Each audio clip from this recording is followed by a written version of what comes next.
Urashima Taro, The Dream Beneath the Sea. Part 1. Induction. Close your eyes, take one slow breath, and let the sea carry you. This is the story of Urashima Taro, a story so old that even the mountains have forgotten it. But the sea never forgets. Part 2. The Young Fisherman. Long, long ago, in a small fishing village on the coast of Japan, there lived a young man named Urashima Taro. He was not a rich man. He was not a famous man. He was simply kind.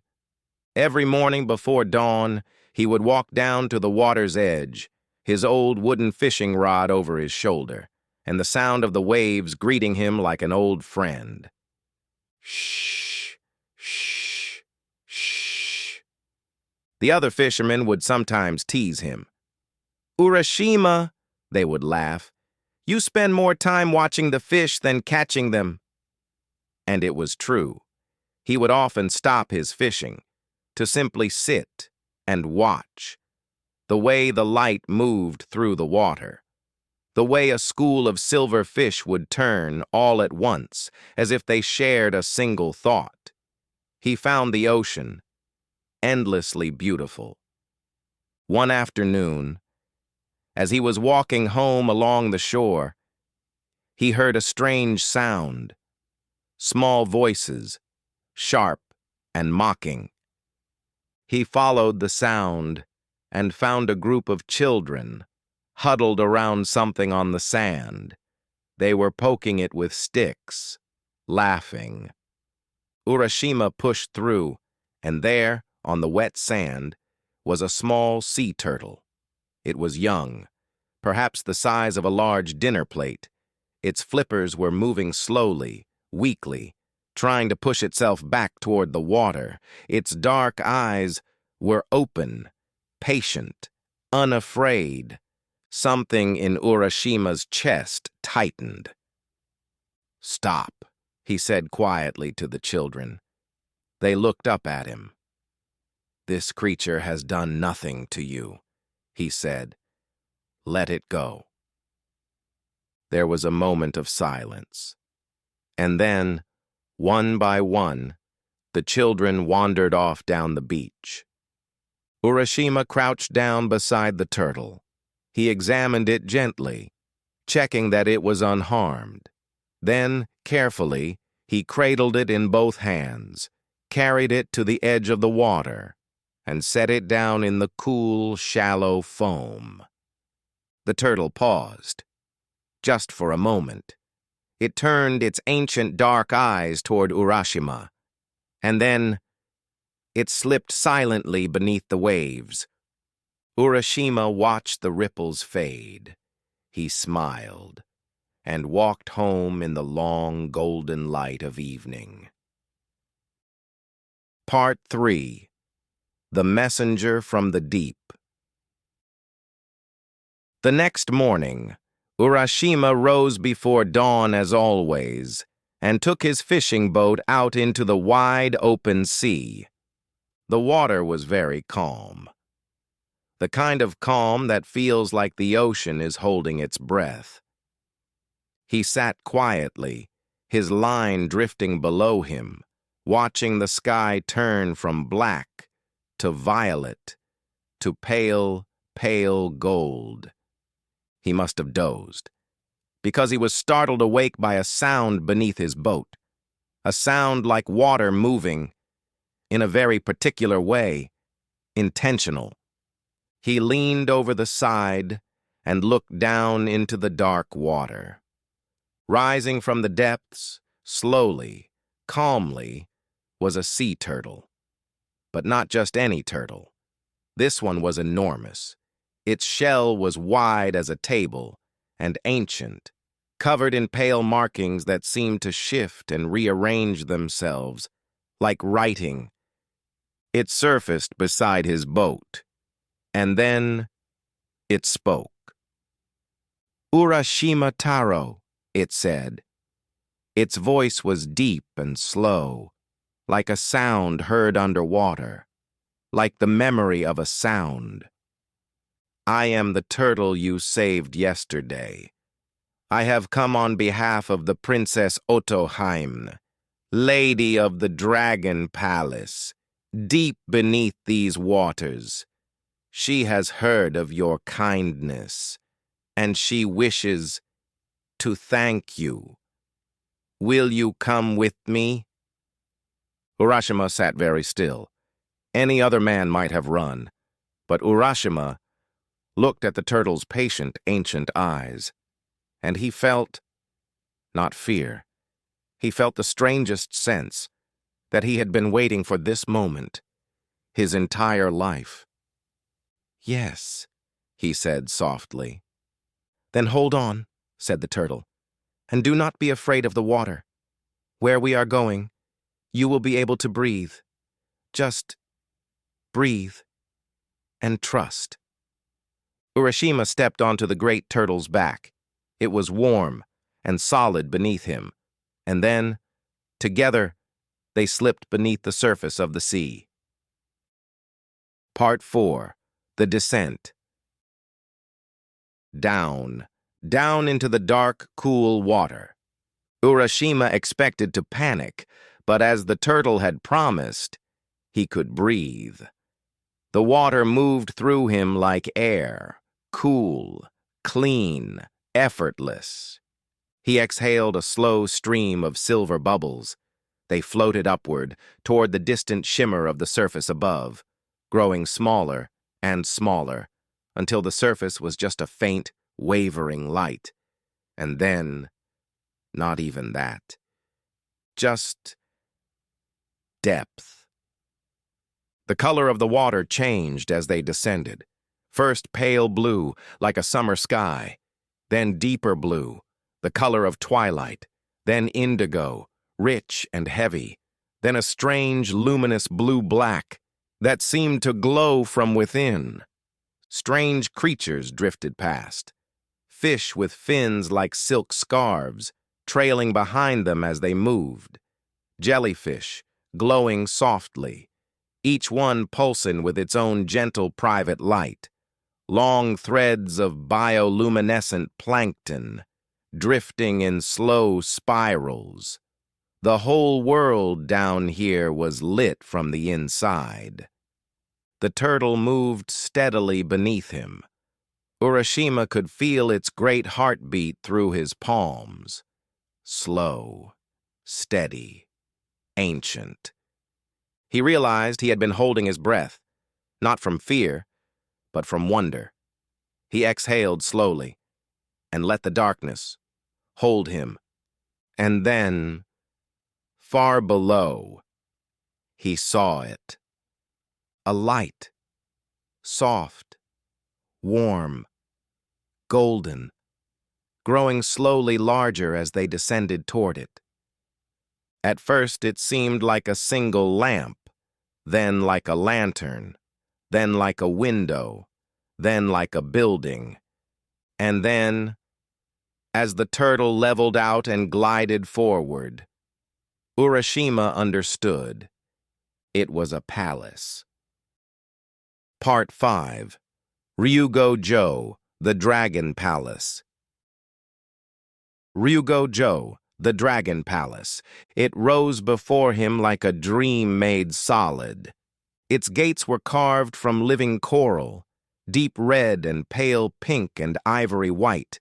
Its walls were built of pearl, pure and luminous, each one the size of a cartwheel. Its towers rose in graceful curves, hung with banners of woven seaweed, in every shade of green imaginable. And from every window, every doorway, every opening, light poured out, warm, golden, alive.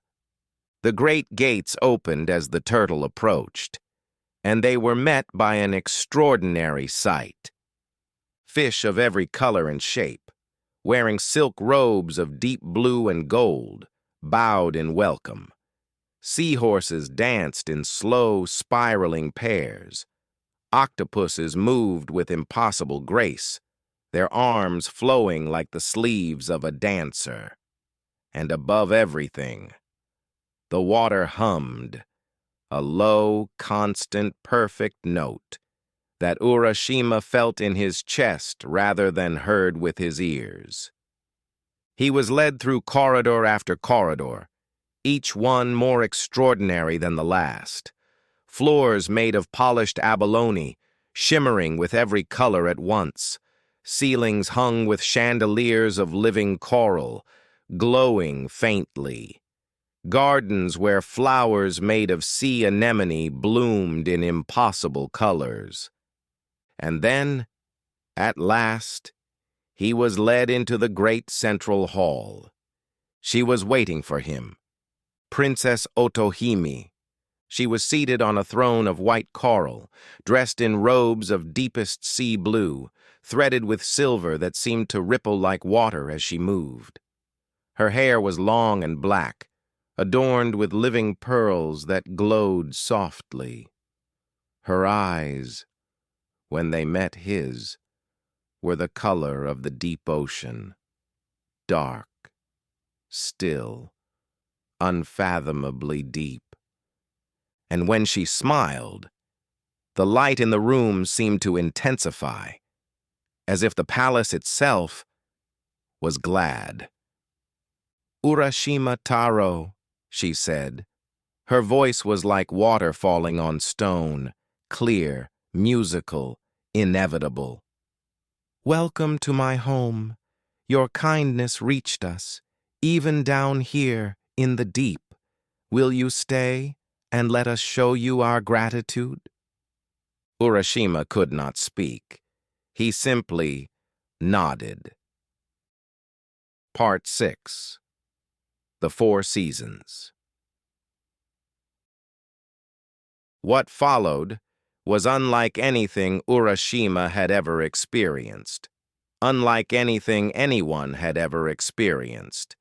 In the Dragon Palace, there were 4 great halls, each one containing a different season. In the spring hall, the water was warm and full of soft pink light. Cherry blossoms drifted through the currents, slowly, endlessly. Fish of pale gold and rose moved through them like living dreams. The music here was high and sweet, like the song of a bird heard from a great distance. Urashima sat in this hall for what felt like a single, perfect afternoon. In the summer hall, the light was bright and green.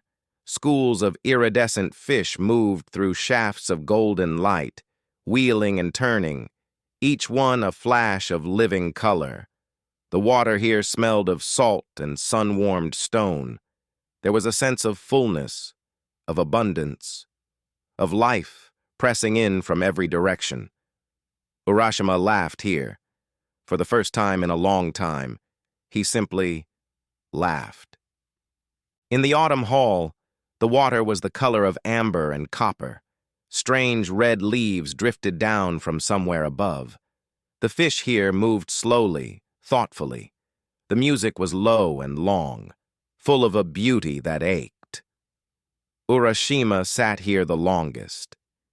There was something about the light, something that reminded him of every beautiful thing he had ever seen, all at once.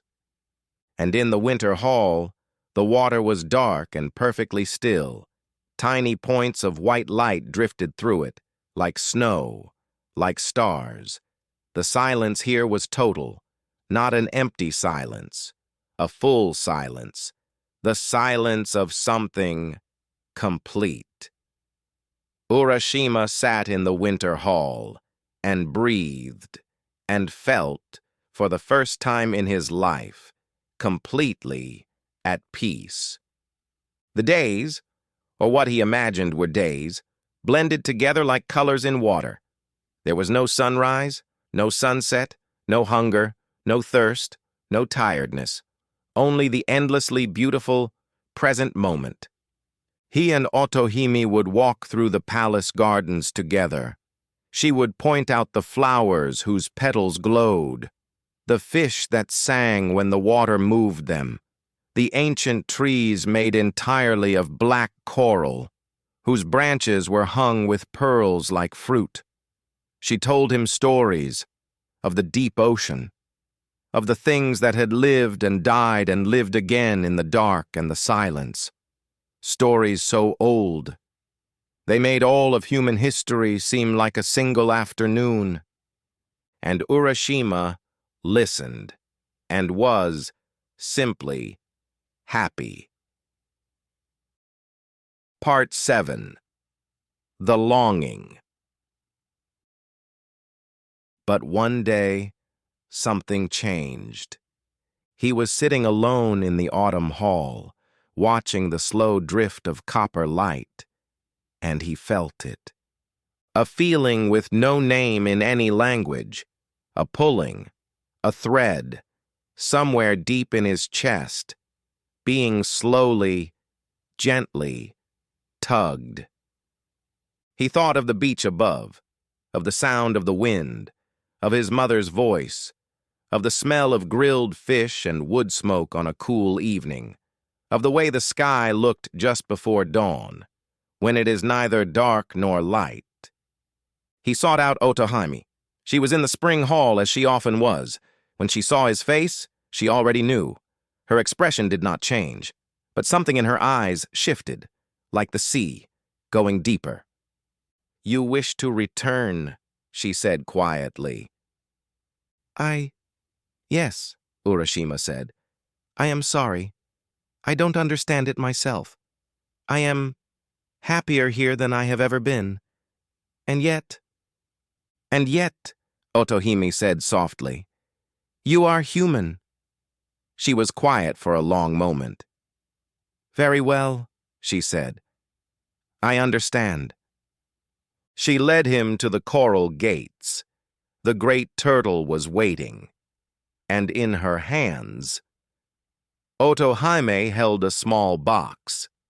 It was made of lacquered wood, red and gold, with patterns of waves carved into every surface. It was very beautiful and very old.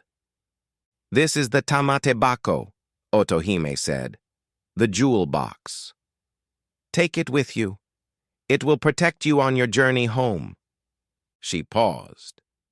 "But Urashima," her eyes met his, "you must never open it.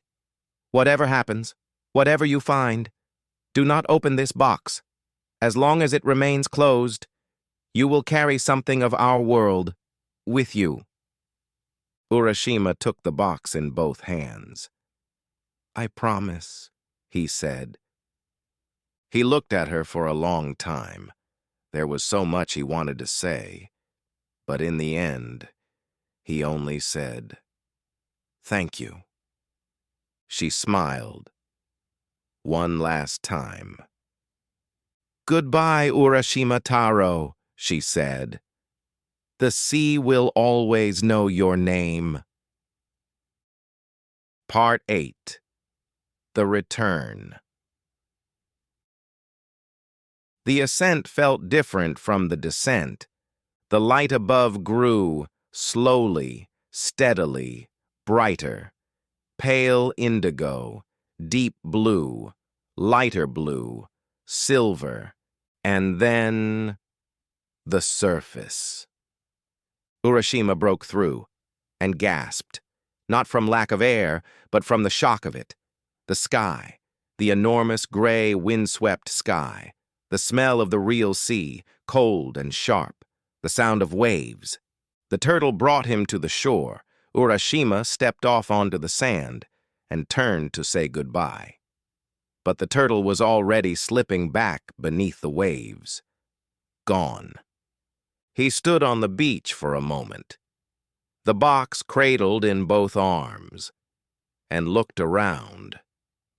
Something was wrong. The village. He could see it in the distance, but it looked different. The shapes of the buildings were unfamiliar. The trees had grown enormous. There were pathways where there had been none, and none where there had been. He walked into the village, and no one recognized him, not a single face. He asked after his mother. An old woman shook her head. That name, I don't know it. He asked after his father. A man looked at him strangely. Are you all right, stranger? Finally, a very old man, sitting outside his house in the thin autumn sunlight. Urashima crouched beside him. Please, he said, I am Urashima Taro. I am from this village. I have been away, but I have come home. Can you tell me what has happened? The old man looked at him for a very long time, his eyes clouded with age, searching Urashima's face. Urashima Taro, the old man said slowly. Yes, I have heard that name. It is in the old stories. A fisherman who disappeared into the sea. That was... He paused, calculating. That was 300 years ago. Part 9. The Box. 300 years. Urashima stood alone on the beach, the village behind him, the sea before him, everyone he had ever known, gone, gone 3 centuries past, the world he had left, as far away from him now as the bottom of the sea. He looked down at the box in his hands.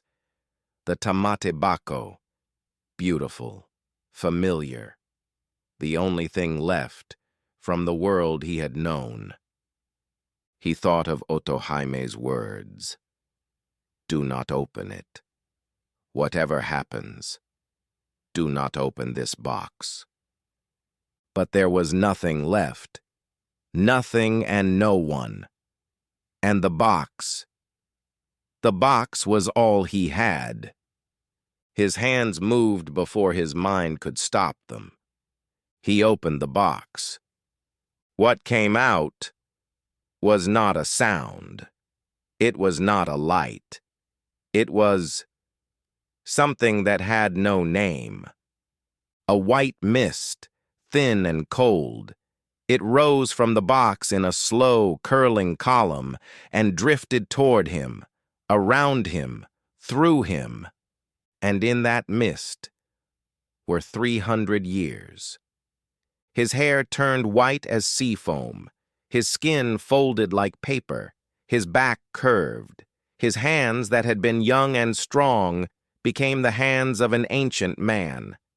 It happened slowly, gently, almost, like time, finally, quietly, catching up with him. He sat down on the sand, heavily, and looked out at the sea. The waves moved the same as they always had. Shh, shh, shh. He thought he heard, in the sound of them, something like a voice, far away, deep, familiar. He thought he heard Otohaime saying his name. And then he lay down on the warm sand and closed his eyes, and the sea kept singing. Part 10. Outro. The story is over now, but the sea is still here. Sleep now. The Dragon Palace is waiting for you. Shh.